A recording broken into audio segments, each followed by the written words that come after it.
Jai Hind everyone. Welcome back to my YouTube channel SSP Success. Today we are going to cover a very important lecture topic which is based on right to vote. This is very important for your upcoming SSP, AFSP in terms of GD, lecturate, right and national news also. So let's get started with our topic. देखो इस video में हम cover करने वाले हैं right to vote को लेके, उसके कॉन्स्टिट्यूशनल बैकग्राउंड को लेके, लॉज, कोर्ट्स, जजमेंट्स और करंट लीगल स्टेटस क्या है. So let's begin with our topic. See अभी सबसे पहले एक रीसेंट कॉन्टेक्स्ट समझते हैं और वो रीसेंट कॉन्टेक्स्ट है क्या. देखो जो सुप्रीम कोर्ट है ना उन्होंने बिहार के स्पेशल इंटेंसिव रिवीजन यानी एसआईआर को वो रिव्यू कर रहे हैं, राइट. इसका पर्पस है क्या.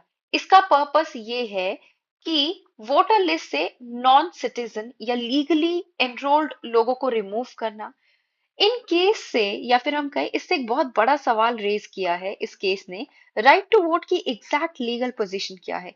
क्या ये फंडामेंटल राइट है, क्या ये कॉन्स्टिट्यूशनल राइट है या सिर्फ स्टैट्यूटरी राइट है. आगे हम डिटेल में देखेंगे, राइट. सी थोड़ा सा कॉन्स्टिट्यूशनल प्रोविजन जान लेते हैं राइट टू वोट को लेके. देखो जब कॉन्स्टिट्यूशन बना था ना तब एक बहुत प्रोग्रेसिव डिसीजन लिया गया था which was about universal adult suffrage.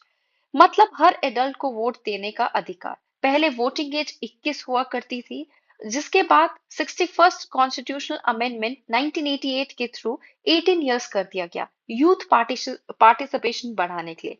और ये किसके अंडर आता है. It comes under article 326 which clearly tells कि 18 प्लस इंडियन सिटीजन वोट कर सकते हैं एक्सेप्ट अगर लॉ ने उन्हें डिस्क्वालिफाई किया हो. अब हम थोड़ा सा क्लासिफिकेशन जान लेते हैं राइट्स के बारे में, राइट.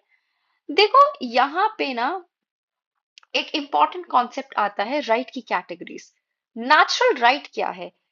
जैसे राइट टू लाइफ और लिबर्टी होता है, ये इनहेरेंट होते हैं पर इनको प्रोटेक्ट करने के लिए लॉ चाहिए. Then we have fundamental right. ये पार्ट 3 में आते हैं और डायरेक्टली इन्फोर्सेबल होते हैं सुप्रीम कोर्ट में under article 32. Then we have constitutional right. ये कॉन्स्टिट्यूशन में तो है पर पार्ट 3 में नहीं, जैसे right to property. Then we have statutory और लीगल राइट. ये पार्लियामेंट या स्टेट लेजिस्लेचर बनाते हैं. कौन से. स्टैट्यूटरी जैसे representation of people act, MNREGA, food security act, right. Right to vote किस कैटेगरी में आता है ये हम आगे कोर्ट केसेस से समझेंगे. देखो रिप्रेजेंटेशन ऑफ पीपल एक्ट 1950 की अगर हम बात करें, वोटिंग का major framework representation of people act 1950 में दिया गया. सेक्शन 16 जिसमें सिर्फ इंडियन सिटीजन ही वोटर लिस्ट में एनरोल हो सकते हैं. सेक्शन 19 जिसमें वोटर 18 प्लस होने चाहिए और ऑर्डिनरीली रेजिडेंट होना चाहिए उस कॉन्स्टिट्यूएंसी का. ये ही वो लॉ है जो डिसाइड करता है कि कौन वोटर बन सकता है और कौन नहीं, राइट. देखो रिप्रेजेंटेशन ऑफ पीपल एक्ट 1951 की अब हम बात कर लेते हैं. यहाँ देखिए आप.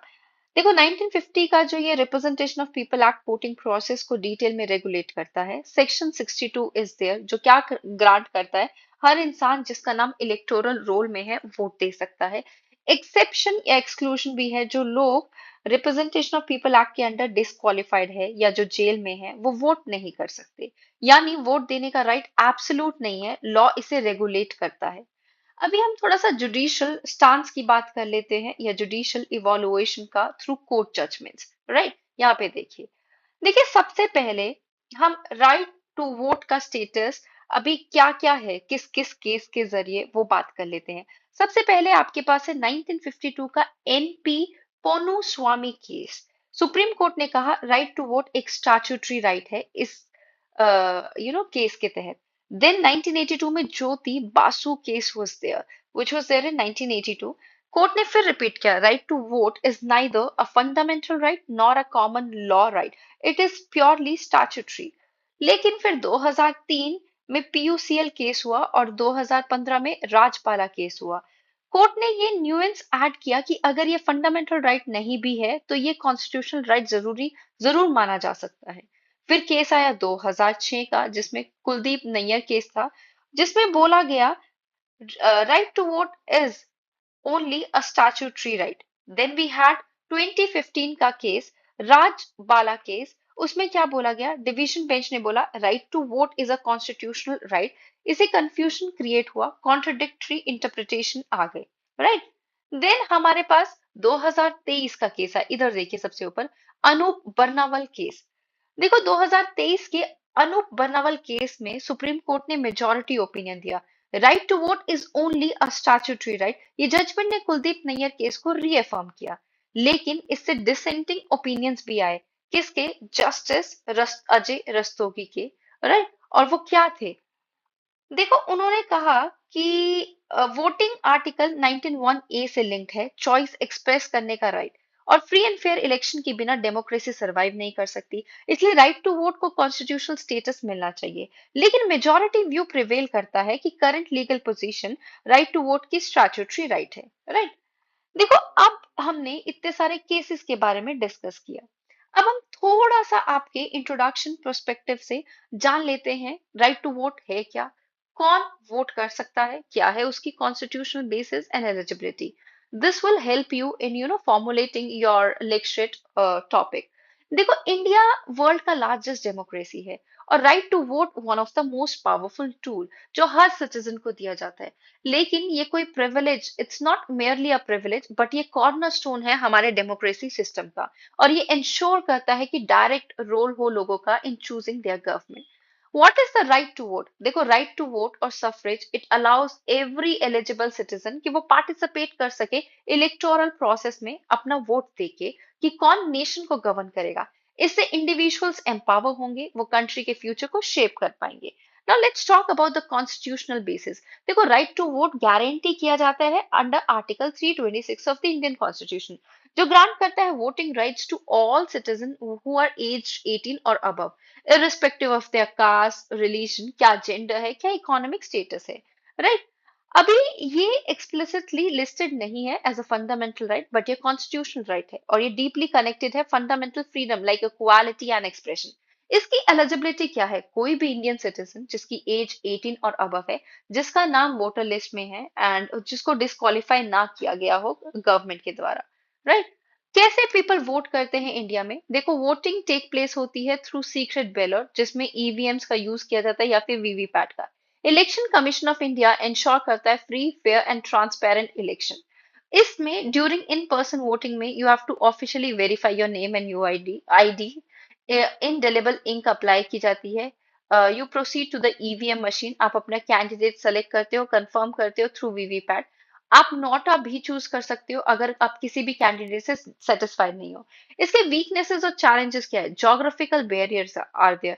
अर्बन माइग्रेंट्स जो है घर से दूर रहते हैं तो वो वोट कास्ट नहीं कर पाते। सोल्जर्स रिमोटेड एरियाज में पोस्टेड रहते हैं तो वो पोलिंग बूथ्स रीच नहीं कर पाते। गवर्नमेंट एम्प्लॉयज एंड टीचर्स जो इलेक्शन ड्यूटी में होते हैं वो खुद की वोटिंग मिस कर देते हैं।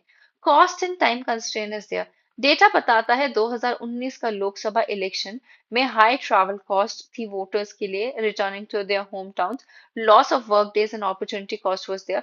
लॉन्ग ट्रैवल टाइम की वजह से पार्टिसिपेशन डिस्करेज हुआ, स्पेशली फॉर द पुअर और रिमोट पॉपुलेशन। ये इशू की वजह से कहीं ना कहीं फ्रेंचाइज में देखने को मिली। Despite citizen they wanted to vote, right. क्या हमें रिफॉर्म्स लाने की जरूरत है? See we can do remote and online voting also, online platform जिसमें एनक्रिप्शन एंड ऑथेंटिकेशन हो, postal ballots for migrants and armed forces, mobile based secure voting system should be there, then increased accessibility, more polling booth in urban and remote areas, better voter awareness और registration drive होनी चाहिए। Cost कहीं ना कहीं reduce होना चाहिए, multi day voting, subsidize travel for voters. We need to simplify procedures for absentee voters also. Benefit क्या होंगे ऑनलाइन वोटिंग के? ट्रांसपेरेंसी एंड सिक्योरिटी एनहांस होगी, वोटर का टर्नआउट बढ़ेगा, real time monitoring and auditing कर पाएंगे, और मोर इंक्लूसिव पार्टिसिपेशन देखने को मिलेगा, specially for the marginalized group, right. So guys conclusion की बात करते हैं। देखो right to vote is the heart of Indian democracy. जब हम प्रोग्रेस कर पा रहे हैं, सेवरल चैलेंजेस तो आते ही हैं, लेकिन उसके वजह से बहुत सारे लोगों जो है वोट नहीं कर पा रहे हैं। So we need to adopt technology driven solution like online voting, जिससे हम इलेक्शंस को ज्यादा इंक्लूसिव, ट्रांसपेरेंट और एफिशिएंट बना सके। अल्टीमेटली एक स्ट्रॉन्गर वोटिंग वोटर सिस्टम जो है वो डेमोक्रेसी को स्ट्रांग बनाता है। So, guys, that was all. I hope you liked the video. If you like it, do like it, share it, and subscribe our YouTube channel, SSP Success. Your likes and comments motivate us to make more and more videos on time. Thank you, everyone.